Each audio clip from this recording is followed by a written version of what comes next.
ሰላም እንደምን አላችሁ ቅዱሳን በጌታ በኢየሱስ ክርስቶስ ስም ሰላም እላችኋለሁኝ። እንደምን አላችሁ? ደህና ናችሁ ወይ?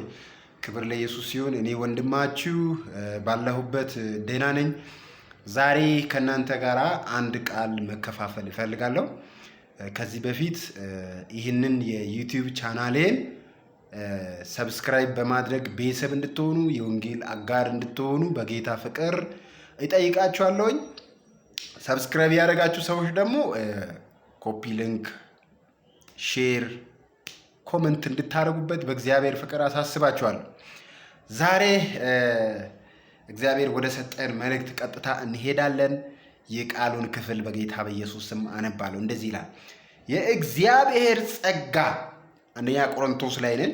አንደኛ ቆሮንቶስ ምዕራፍ 3 ከቁጥር 10 የእግዚአብሔር ጸጋ እንደተሰጠኝ መጠን እንደ ብልሃተኛ የአናጺ አለቃ መሰረትን መሰረቲው ሌላውም በላዩ ያንጻል።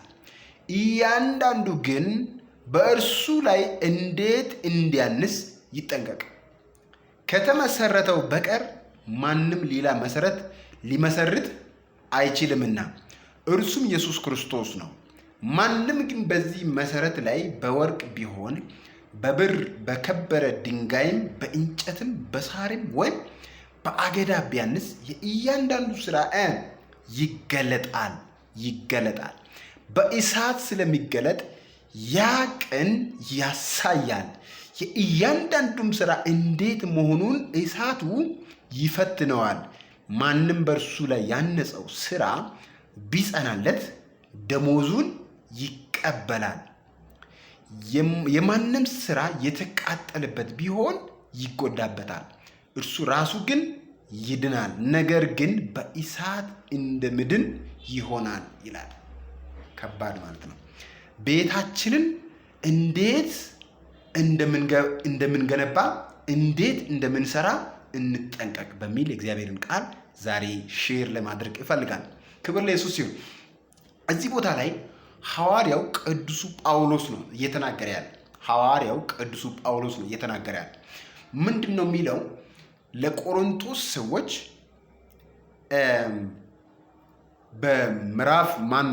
በአንደኛ ቆሮንቶስ ላይ ምዕራፍ 3 ላይ ከመምጣቱ በፊት ምዕራፍ 2 ላይ ስለ መንፈሳዊነት ይናገራል። ስለ መንፈሳዊነት። ከዛ ምዕራፍ 1 ላይ ደግሞ ምንድን ነው የሚለው?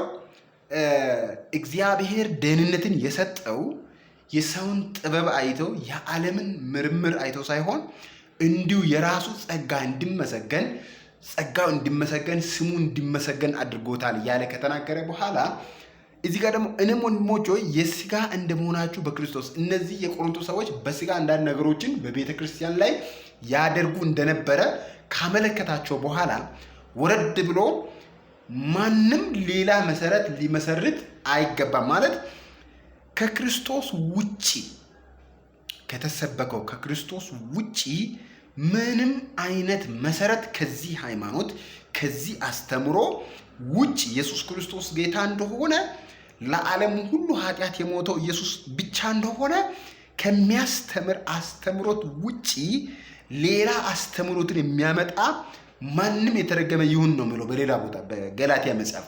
እዚህ ጋር ደግሞ ማንም ሌላ መሰረት ሊመሰረት አይችልም። 4 ነጥብ ግን ይላል። በዚህ አሁን የተጣለው መሰረት ምንድን ነው? ኢየሱስ ክርስቶስ ለዓለም ኃጢአት ሞቷል። ጽድቅ በኢየሱስ ክርስቶስ በኩል ነው የሚገኘው። ሰው የሚጸድቀው አምኖ ነው እንጂ ሕግን በመጠበቅ አይደለም። እምነት የመጣው ከሕግ በፊት ነው።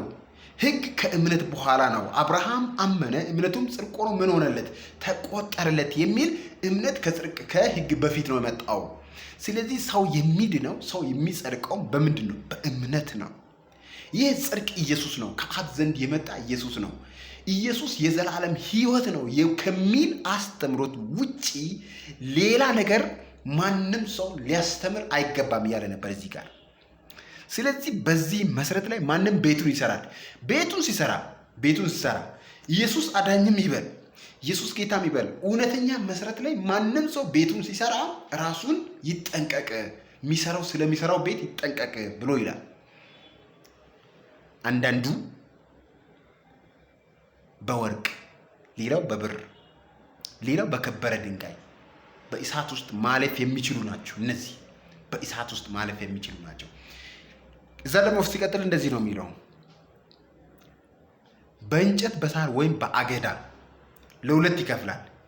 በእሳት ውስጥ ተፈትኖ ማለፍ የሚችሉ ነገሮችና በእሳት ውስጥ ተፈትኖ ማለፍ የማይችሉ ነገሮች ሁለት አድርጎ ነው።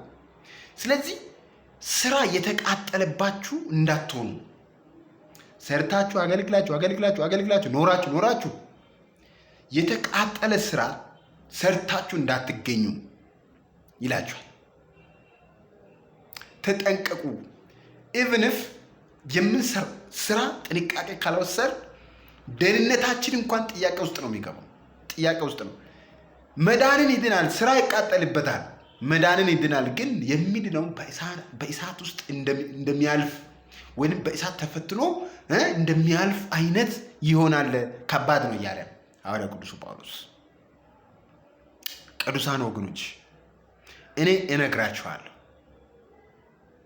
ጥንቃቄ ያስፈልገናል። በጥንቃቄ ማድረግ እንድንችል እግዚአብሔር አምላክ ወንድሞች ይርዳል። ቤታችንን በጥንቃቄ መስራት መቻል አለብን።